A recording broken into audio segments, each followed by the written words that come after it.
Brought to you by Vigard.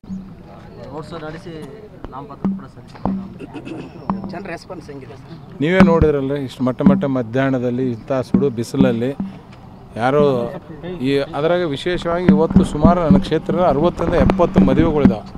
ಎಷ್ಟೋ ನನ್ನ ಕಾರ್ಯಕರ್ತರ ಮನೆಯಲ್ಲೇ ಮದುವೆಗಳಿದ್ದರೂ ಪಾಪ ತಮ್ಮ ಮದುವೆನೂ ಲೆಕ್ಕಿಸೇ ಬಂದು ಇವತ್ತು ನಾಮಿನೇಷನ್ ಇಷ್ಟು ಅದ್ಭುತವಾಗಿ ಯಶಸ್ವಿ ಮಾಡಿದ್ದಾರೆ. ಭಾಳಷ್ಟು ಖುಷಿ ಆಗ್ತದೆ. ಜನರ ಈ ಋಣ ಯಾವ ಥರ ಮುಟ್ಸ್ಬೇಕನ್ನೋ ನನಗೆ ಗೊತ್ತಾಗಲ್ಲ. ಯಾಕಂದರೆ ಇಂಥ ಬಿಸಿಲಲ್ಲಿ ನೀವು ಏನು ಕೊಟ್ಟರು ನಿಂದ್ರಂಗಿಲ್ಲ. ಆ ಪ್ರೀತಿ ವಿಶ್ವಾಸಕ್ಕೆ ಒಂದು ನನ್ನ ಮೇಲಿರುವಂಥ ನಂಬಿಕೆಯನ್ನು ದೇವರು ಉಳಿಸ್ಕೊಂಡು ಹೋಗುವಂಥ ಶಕ್ತಿ ಕೊಡಲಿ ಅಂತ ದೇವ್ರ ಹತ್ರ ಬೇಡಿಕೆ ಅಂತೀನಿ. ಇವತ್ತು ಎಲ್ಲ ಕಡೆಯೂ ಓದಲ್ಲಿ ಭಾಳ ಒಳ್ಳೆಯ ಕಡೆಯಿಂದ ರೆಸ್ಪಾನ್ಸ್ ಕೊಡ್ತಿದ್ದಾರೆ. ಇವತ್ತು ನನ್ನ ಕಾರ್ಯಕರ್ತರು ಗೆಲ್ಲಿಸ್ಬೇಕಂತ ತೀರ್ಮಾನ ಮಾಡಿದ್ದಾರೆ. ಒಂದು ಕಾರ್ಯಕರ್ತರ ಆಶೀರ್ವಾದದಿಂದ ರಾಜ್ಯ ನಾಯಕರ ರಾಷ್ಟ್ರೀಯ ನಾಯಕರ ಆಶೀರ್ವಾದದಿಂದ ಗೆಲ್ಲಬಾರ್ದಂತ ವಿಶ್ವಾಸ. ನೋಡ್ರಿ, ನಂದು ಅಭಿವೃದ್ಧಿನೇ ನನ್ನ ಮೂಲ ಮಂತ್ರ. ನಾನು ಅಭಿವೃದ್ಧಿ ಬಿಟ್ಟು ಬೇರೆ ಏನು ಕೇಳಂಗಿಲ್ಲ. ಸುರ್ಪುರ್ಗೆ ಕುಡಿಯೋ ನೀರಿನ ವ್ಯವಸ್ಥೆ ಈಗ ಮಾಡಿದ್ವಿ. ಈಗ ಬರಗಾಲ ಬಿದ್ದು ಎಲ್ಲ ಕಡೆ ಕುಡಿಯೋ ನೀರು ಇಲ್ಲಂದ್ರೂ ನಾನು ಸುರ್ಪುರ್ಗೆ ನೀರಿನ ಪ್ರಾಬ್ಲಮ್ ಆಗಿಲ್ಲ. ಫಿಲ್ಟ್ರು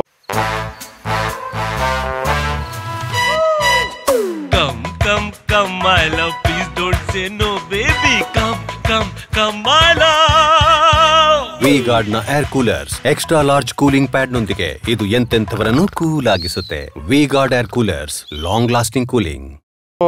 ನೀರೇ ಕುಡಿಸೋಂಥ ಒಂದು ಕೆಲಸ ಮಾಡ್ತಿದ್ದೀವಿ. ಇಷ್ಟು ಬರೀ ತಿಂಗಳಲ್ಲಿ 1 ದಿನ 2 ದಿನ ನೀರು ಬಂದರೆ ಭಾಳ ಖುಷಿ ಆಗೋಂಥ ಸುರ್ಪುರದಲ್ಲಿ 24 ತಾಸು 24/7 ನೀರು ಬರೋಂಥ ಒಂದು ವ್ಯವಸ್ಥೆನ ಮಾಡಿದ್ದೇನೆ. ಮತ್ತು ರೈತರಿಗೆ ಸಾಕಷ್ಟು 2ನೇ ಪೀಕು ನಾನು ಅಧಿಕಾರ ಇದ್ದಂಥ 5 ವರ್ಷದಲ್ಲಿ 10 ಪೀಕ್ನಲ್ಲಿ ಒಬ್ಬ ರೈತರು ಒಂದಿನೂ ಸ್ಟ್ರೈಕ್ ಮಾಡಿಲ್ಲ ನನ್ನ ಕ್ಷೇತ್ರದಾಗ. ಅಷ್ಟು ಒಳ್ಳೆಯ ವ್ಯವಸ್ಥೆ ಮಾಡಿ ಅವರಿಗೆ ನೀರು ಬಿಡಿಸಿದ್ದೇನೆ. ಇವತ್ತು ಡ್ಯಾಮ್ನಾಗ ನೀರಿದ್ರೂ ನಮ್ಮ ಭಾಗಕ್ಕೆ ನೀರು ಬಿಟ್ಟಿಲ್ಲ. ಈ ರೈತರ ಅಜೆಂಡಾ ಇಟ್ಕೊಂಡೆ ನಾನು ಚುನಾವಣೆಗೆ ಹೋಗ್ತೇನೆ. ಗ್ಯಾರಂಟಿ ಯೋಜನೆಯಿಂದ ಏನಾದರೂ ಸರ್, ಈ ಗ್ಯಾರಂಟಿಯಿಂದ ಬೇರೆ ಕಡೆ ಎಫೆಕ್ಟ್ ಆಗ್ತವೆ. ನಂದು ನೀರಾವರಿ ಕ್ಷೇತ್ರ.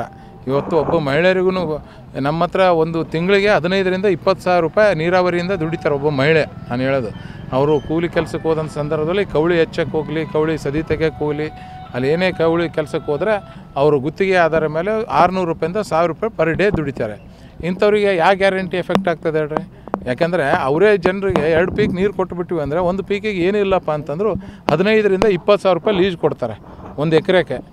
ಆ ಎಕರೆ 1 ಎಕರೆದ್ರಲ್ಲಿ ಯಾವ ಗ್ಯಾರಂಟಿ ನಡೀತದೆ?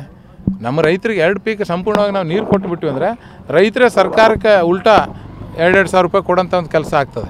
ಆ ನಿಟ್ಟಿನಲ್ಲಿ ಯಾವ ಗ್ಯಾರಂಟಿಲಿ ಎಫೆಕ್ಟ್ ಆಗಲ್ಲ. ಸುಮ್ಮನೆ ಗ್ಯಾರಂಟಿ ಅಂದರೆ ಕಣ್ಣು ಒರೆಸೋ ತಂತ್ರ ಆಗಿದೆ. ಮೊದಲು ಎಲ್ಲರಿಗೂ ಫ್ರೀ ಕೊಡ್ತೀನಿ ಅಂದ್ರೆ ಈಗ ಮನೆಗೆ ಒಬ್ಬರಿಗೆ ಕೊಡ್ತಾರೆ. ವಿದ್ಯುತ್ತದು ನೀವು ಯಾವತ್ತಾರ ನೀವು ಒಂದು ಸರಿ ದಯವಿಟ್ಟು ನಿಮಗೆ ನಾನು ರಿಕ್ವೆಸ್ಟ್ ಮಾಡ್ತೀನಿ, ಮೇಲಿನ ಗಡ್ಡಿಯಮ್ಮ ಗ್ರಾಮಕ್ಕೆ ಹೋಗಿ ಬರ್ರಿ. ಅವರು ಒಬ್ಬೊಬ್ಬರು ಮನೆಯಲ್ಲಿ 43 ಮನೆಯಲ್ಲಿ 7,000ರಿಂದ 18,000ವರೆಗೂ ಇವರು KEB ಅವರು ದಂಡ ಹಾಕಿದ್ದಾರೆ ಪೊಲೀಸು ಕರ್ಕೊಂಡೋಗಿ. ಯಾಕಂದರೆ ನಿಮ್ಮ ಮನೆಯಲ್ಲಿ ಮೀಟ್ರ್ ಇಲ್ಲ, ನೀವು ಕರೆಂಟ್ ಉಪಯೋಗಿಸ್ತಿದ್ರಿ ಅಂತೇಳಿ.